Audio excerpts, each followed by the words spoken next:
Bonjour et bienvenue dans Un jour un comics, l'émission qui vous présente tous les jours une nouveauté, un comics qui fait l'actualité. Aujourd'hui nous allons plonger du côté d'Urban Comics dans le label Vertigo. Et ouais, vous savez qu'il revient aux États-Unis, le label Vertigo, mais qu'il a toujours un peu été là avec l'ensemble des rééditions qui fleurissent chez Urban depuis de nombreuses années. Aujourd'hui on va parler du retour de Sandman, en tout cas de son univers, avec la série Sandman Dead Boy Detective de Toby Leith et Mark Buckingham. Sandman, vous connaissez, c'est le chef-d'œuvre de Neil Gaiman. Neil Gaiman, un auteur anglais qui a laissé un grand nombre de productions, notamment Sandman bien sûr adapté sur Netflix, mais surtout un comics disponible en plusieurs volumes.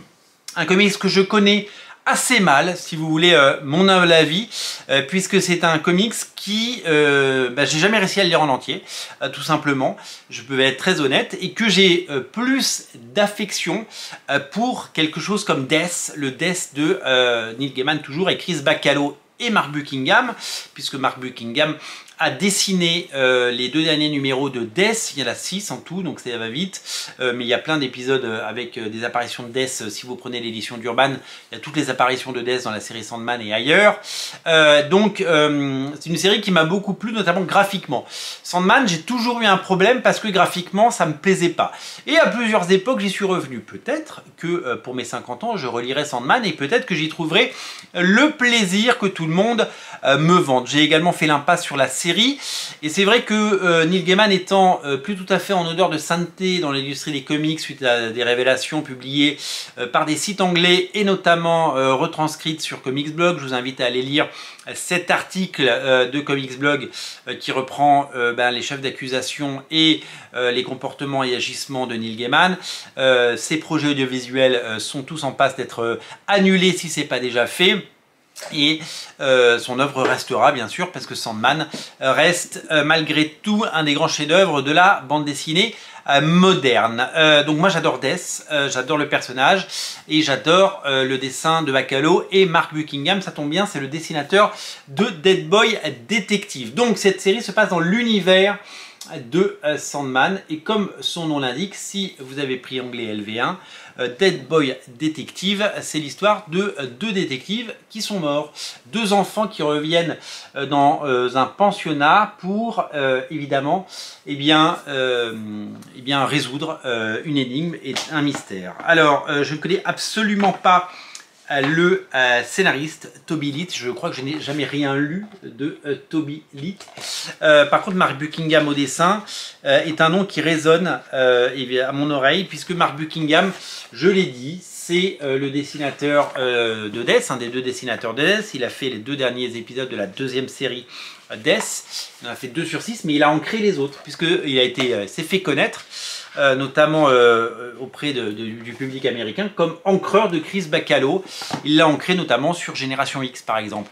Et puis après, il a fait ses propres trucs. Mais il avait déjà dessiné des choses avant chez Marvel UK, il était déjà dessinateur avant d'être encreur, puisque il a tout simplement dessiné du Marvelman.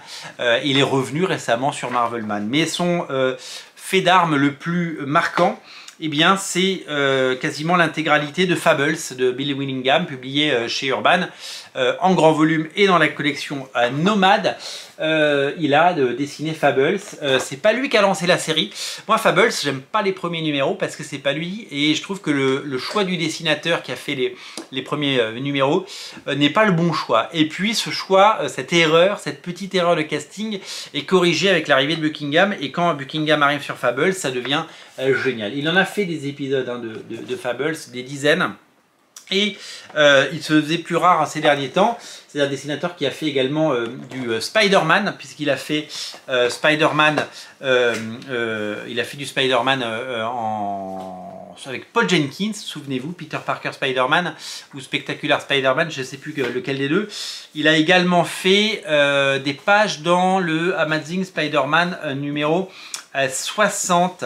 Il a fait des pages qui peuvent peut-être eh bien, nous mettre la puce à l'oreille sur un éventuel retour. Imaginez Mark Buckingham refaisant des épisodes ce serait chouette, hein, je trouve, ce serait une bonne idée qu'il refasse des épisodes de Spider-Man parce que c'était quelque chose d'assez étonnant. Donc graphiquement, c'est une ligne claire, c'est magnifique, c'est très très beau et c'est une invitation à lire et à découvrir ce récit.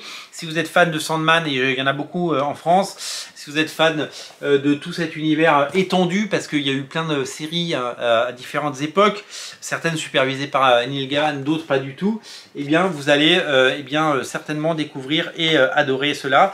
En tout cas, moi, c'est fait partie de ces titres que j'ai eu envie de découvrir, parce que Mark Buckingham fait partie de ces auteurs que je vous dis, que j'adore et que j'ai envie de retrouver régulièrement, parce que c'est toujours un plaisir de découvrir leurs œuvres. Voilà pour ce comics qui est disponible absolument partout chez votre libraire.